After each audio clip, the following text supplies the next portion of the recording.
Hey, what's up guys? This is Anthony from Anthony's Customs, and for this review, we are looking at the Marvel Legends retro carded Walmart exclusive Lizard. People have been asking me to review this for a long time, Spider-Man 2. I have not had any luck finding these in store. If they are even in store, I didn't get them online, I wasn't able to, so I had to finally get this one on eBay. I got it for a decent price. I cannot find Spider-Man for a decent price. So if you have some kind of connection, maybe you bought a whole bunch of them, maybe you can find them at a local store. I don't know if anybody can offer a hand, that would be very wonderful. But for now, I don't have a Spider-Man to review, just Lizard. But we can only do one figure at a time anyway, so let's go ahead and get this guy off the stand and take a closer look.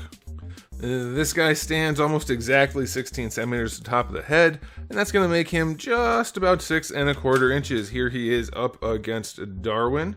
They are pretty close to the same height. They are definitely at kissing level. So he's about 1 Darwin tall.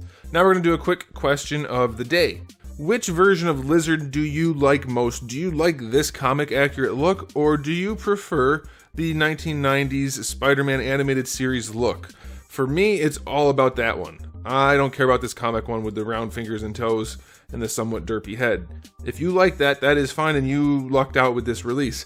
I was really hoping this release being on those carded backed packaging things that are based on the old cartoon, that it was going to be the cartoon version with the red eyes and the pointy fingers and pointing toes and that kind of thing, which to me is a much better look. We didn't get it though. So let me know which one you would prefer. For me, it's much more preferable to have the cartoon version.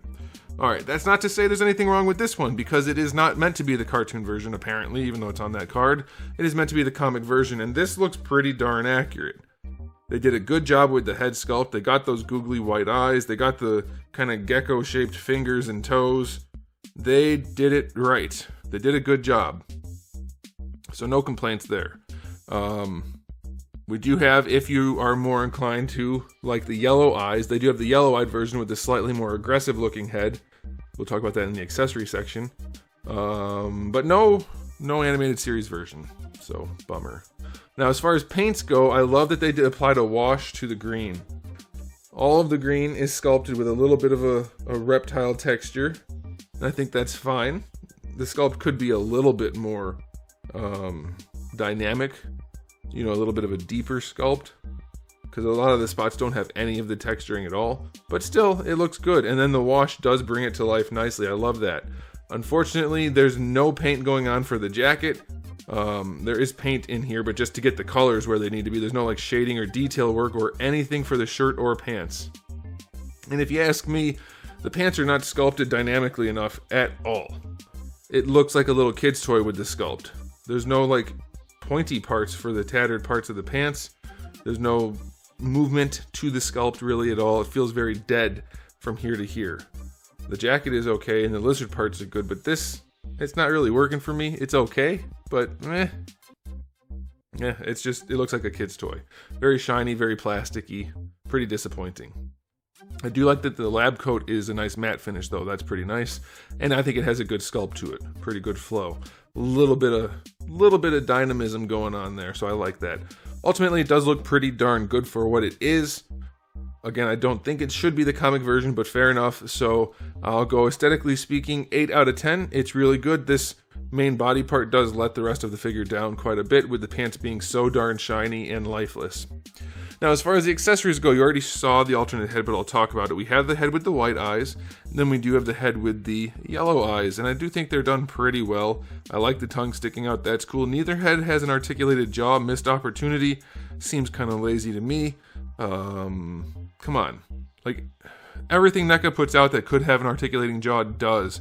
And Hasbro's like, we're going to make it a separate piece, but we're not going to let it move. We're going to glue it in place. We're going to do that. So that's kind of annoying.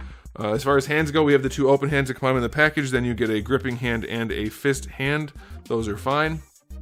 And for that gripping hand, you get 2 different flasks. They're the same ones from Beast, and the red one is okay because the inside part, the red part that pegs in from the bottom, actually is in the shape of the flask, so it looks like it could be filled with a liquid.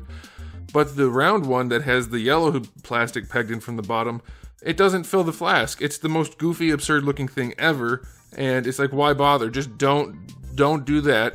It doesn't look like anything. It looks like there's a hunk of plastic shoved in the bottom of that flask. Okay, so accessory-wise, 5 out of 10. Like, not very good. 7, I guess. I'll be nice. I'll say 7. I like the alternate head. The hands are acceptable, but that reuse of flasks and then one being so bad is silly. Also, shouldn't he have an arm that's like... Well, I guess... Why didn't they make this a better release where they made it like you could have the human or lizard parts? That would have been super cool. Because the tail would have been hidden under the lab coat. Or they could have done something about that. But then just... why don't they do that? Or at least make it like a 2-pack where it's both or something. Maybe they'll give us a cartoon version. I don't know. I just feel like they don't try anymore. Even on a good release like this, which is a good release for Hasbro standards, it doesn't feel like it's worth the money. Ever with them. I'm disappointed. I will go 7 for the accessories, though, because you do get the head and hands. And even though the flasks aren't great, you get them. Alright, now as far as articulation goes, the neck is on a ball peg down here in the shirt, so that's kind of cool. You get a little bit of range out of that. And then the heads are on a hinged ball peg, which is fairly standard fare for Hasbro. And it's okay. You can get most of the posability you want done. The hinge is rather tricky to use because the neck just moves and then you can't seem to get it without popping the head off. So... have fun fiddling with that, but it does work well enough, so that should be okay. Now, as far as the arms go, you get your full rotation, of course. They go out to the side just about horizontal, that's fine. Bicep swivel is okay. Double jointed elbow, no problem there. That is alright. Wrists have a swivel and a hinge. Diaphragm joint on this guy. It's alright. It's not particularly useful, but it does work. You're not going to get any crazy poses out of him. He doesn't have a ton of range. So that's a bit of a bummer. You do get all your rotation up there. Because there's no waist rotation, we just have the ab crunch on the bottom, which... it's a horrible design. It does lean him forward nicely, and it does lean him back, well it would if it didn't have a jacket and tail. But it definitely restricts posability by not being able to rotate at the waist. Having to rotate above the ab crunch hurts posability every single time, so that's definitely a bummer. Speaking of hurt posability, these are brand new sculpts, by the way, right here. Oh, the whole thing, as far as I can tell. I don't think they reused anything on this guy. These hips are new, so watch the range we have. Alright, so they go out to the side reasonably well. Not a ton, but reasonably well, that's fine. Watch how far they go forward. That's it. You can get them out to the side and farther forward, but you can't bring him forward.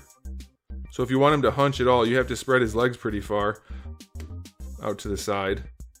Like, just give us... there's no reason he can't bring his legs forward without going out to the side. It's a brand new sculpt. They don't go back at all. Double jointed knees are super loose on the top for mine. Very, very, very loose. Almost no retention at all. So that sucks. And then the lower joint, very tight.